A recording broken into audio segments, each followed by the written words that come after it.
You know the feeling. That specific ache that comes when you think of them. Not strangers. Not enemies. The ones you loved. The ones you let in. The ones who saw you without your armor and somehow, somewhere along the way, used that sight against you. It doesn't make sense at first. Why does their absence carve deeper than anyone else's? Why does their indifference feel like betrayal? Why do their words, even years later, still echo in the quiet moments when you're alone? Kierkegaard understood something we spend our whole lives avoiding. The people we love have the power to wound us precisely because we gave them that power. We opened the door. We handed them the knife. And when they cut us, we feel it not just in the present, but in every memory we thought was safe.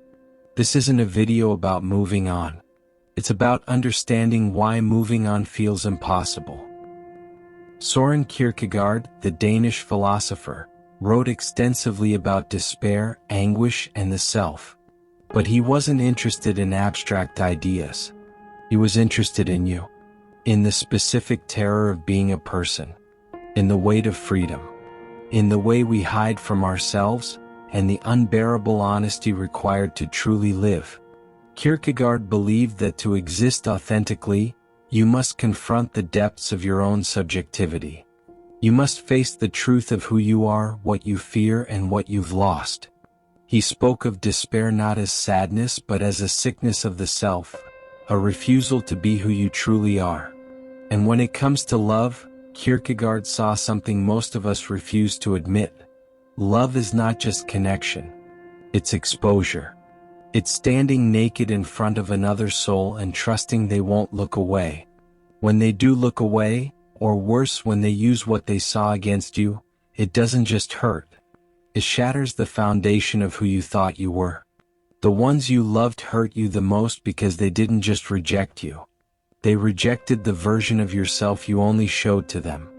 That version exists nowhere else. It was born in the space between you and them.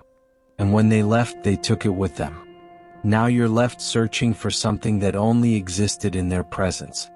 A ghost of who you were when you believed you were safe. Let me ask you something.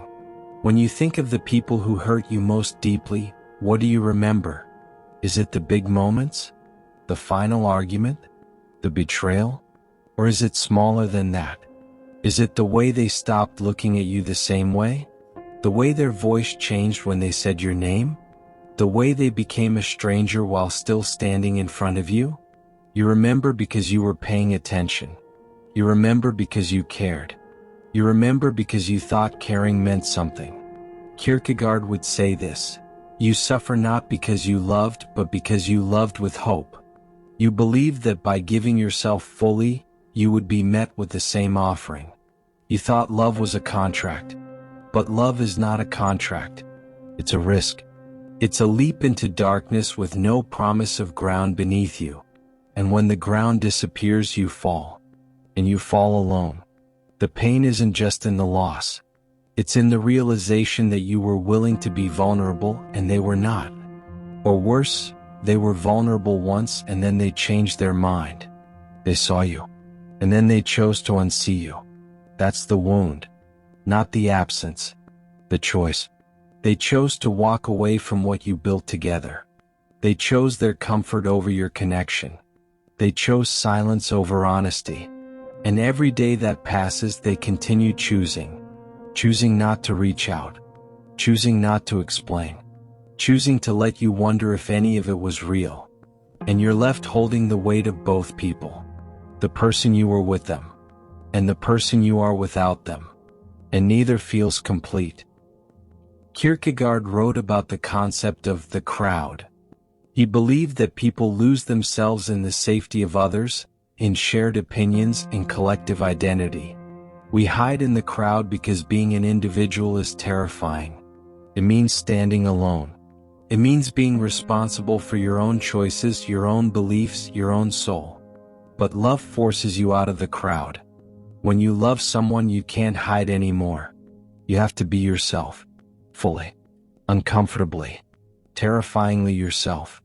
And when that person leaves or when they hurt you, you're left standing in the open. exposed, with no crowd to retreat into. You are alone with the version of yourself they saw. And you don't know if that version was real or if it was just a reflection of what you wanted them to see. So you start questioning. Were you ever truly known? Or were you just performing? Were they lying? Or were you lying to yourself about who they were? The deepest pain comes from this. You don't just lose them. You lose your certainty about yourself. You replay conversations. You analyze moments.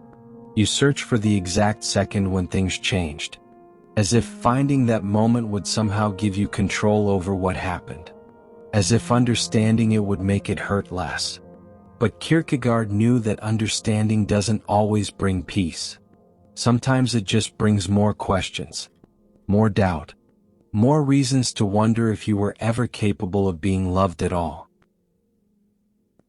Here's what nobody tells you about being hurt by someone you loved. It's not dramatic. It's not cinematic. It's quiet. It's waking up and realizing they haven't texted you in weeks. It's seeing something beautiful and having no one to share it with. It's laughing at a joke and remembering they used to laugh at the same things.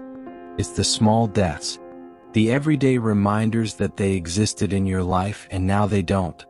Kierkegaard understood that suffering is not an event. It's a state of being. It's the persistent awareness that something is missing, that something was taken, that something will never be the same. You carry it with you, in your body, in your chest, in the way you hesitate before trusting someone new, in the way you hold back even when you want to give everything. You've learned, and learning hurts. You've learned that people change their minds, that promises are fragile, that forever is a word people use when they mean right now. You've learned that love doesn't conquer all, that trying your best isn't always enough, that you can do everything right and still lose. These lessons sit inside you like stones, heavy, undeniable, shaping the way you move through the world. And the worst part? You can't unlearn them. You can't go back to the innocence you had before. The version of you that believed love was simple, that believed good intentions mattered, that believed showing up was enough. That version of you is gone. And sometimes you mourn that loss more than you mourn them.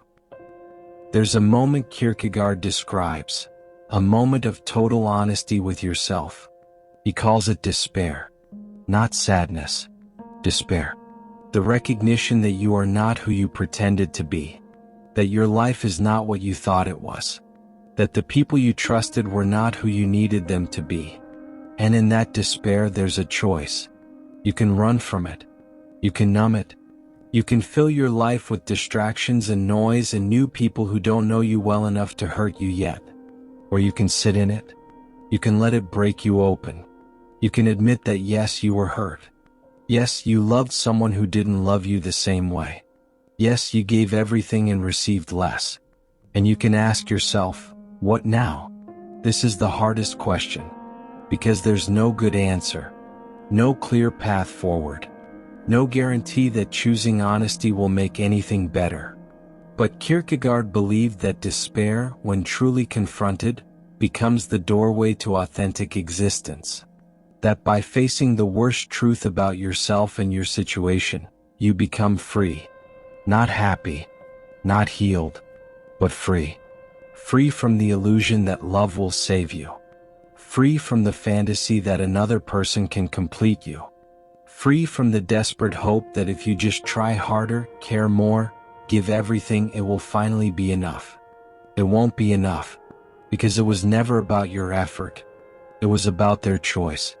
And you cannot control another person's choice. You can only control your own. Let me tell you about a night. Maybe it was your night. Maybe it's still coming. You're alone in your room. The kind of alone that feels like a presence. The silence is so loud you can hear your own breathing. And suddenly, without warning, it hits you. The full weight of it. They're gone. They're really gone. And they're not coming back. You don't cry. You're past crying. You just sit there, staring at nothing, feeling everything. And in that moment, You understand something Kierkegaard spent his whole life trying to explain. You are radically alone. Not because no one loves you, but because you are a singular consciousness trapped in a singular body living a singular life that no one else can fully comprehend. Even when they were here, they couldn't reach the deepest part of you. Even when you were together, you were still separate. The loneliness you feel now isn't new. It was always there. You just didn't notice it because they were close enough to make you forget. But now there's no forgetting. There's only the truth. You are alone. You have always been alone. And you will die alone. This isn't meant to devastate you. This is meant to free you. Because if you're already alone, then you have nothing left to lose.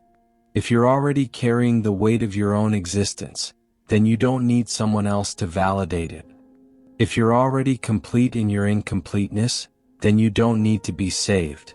You need to be honest with yourself about what you want, about what you're willing to accept, about who you are when no one is watching.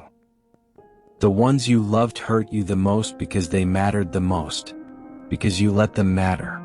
You didn't guard yourself. You didn't calculate. You didn't play it safe. You loved them the way Kierkegaard said we should live, authentically, fully, with no guarantee of return. And that's not weakness. That's courage. The hurt doesn't mean you were wrong to love them. It means you were brave enough to try. Brave enough to believe that connection was possible. Brave enough to risk everything for the chance at something real. Most people never take that risk. They stay in the crowd. They keep their distance. They never let anyone in far enough to wound them. But you did. And yes, it cost you. But it also meant something. It meant you were alive. Truly alive. Not performing. Not hiding.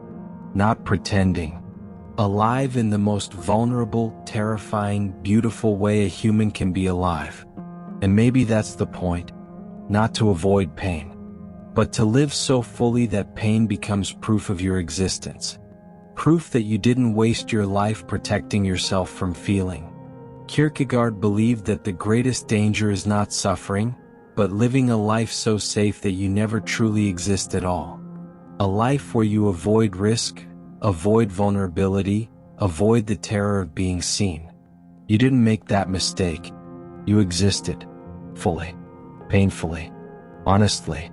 And the person who hurt you will carry that with them. Whether they admit it or not. Whether they think about it or not.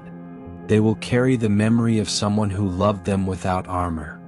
Someone who gave them everything. Someone who believed in them when belief was dangerous. They will measure every person they meet against that standard. And they will find them all lacking. Not because you were perfect, but because you were real. Kierkegaard believed that faith is not certainty. It's the act of believing even when you have no proof. It's stepping forward into the unknown because staying still is worse. And maybe that's what you need now. Not faith in them. Not faith that love will work out next time. But faith in yourself. Faith that you can survive this. Faith that the wound will heal even if it leaves a scar. The scar is proof. Proof that you felt something real. Proof that you were not numb. Proof that you existed fully in a moment even if that moment ended. Scars don't make you broken.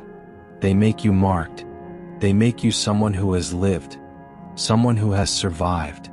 Someone who knows the difference between existing and being alive. Let me tell you something true. You will love again. Not the same way. Not with the same innocence. But you will love. And the person you love next will benefit from everything you learned from the person who hurt you.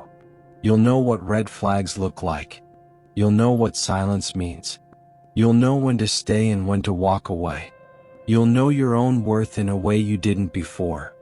And that's not closure. That's not healing. That's transformation. Kierkegaard would say you're becoming who you were always meant to be. Not despite the pain. Because of it. The person who hurt you wasn't the villain in your story. They were the catalyst. The force that shattered your illusions and forced you to face yourself. They broke you open. And in that breaking you discovered what you're made of. Not hope. Not optimism. Not naive belief in happy endings. Strength. The kind that only comes from surviving what you thought would destroy you. The ones you loved hurt you the most because love is the highest risk we take as human beings. It's the ultimate act of faith. And when that faith is broken, we feel it in every part of ourselves. But here's the final truth. The one Kierkegaard spent his whole life circling. You are not the pain. You are not the wound. You are not what was done to you. You are the one who loved. The one who tried. The one who opened the door even knowing it might slam shut. And that person, the one who chose love over safety, that person is still here. Wounded, wiser, quiet, but still here. Still capable of love. Still capable of hope. Still capable of standing in front of another human being and saying, I see you, and I trust you, even though I know how this might end. That's the triumph Kierkegaard was pointing toward. Not victory over pain, but victory over fear. You're afraid. Of course you are. But you're still here. Still breathing. Still capable of feeling. And that's everything.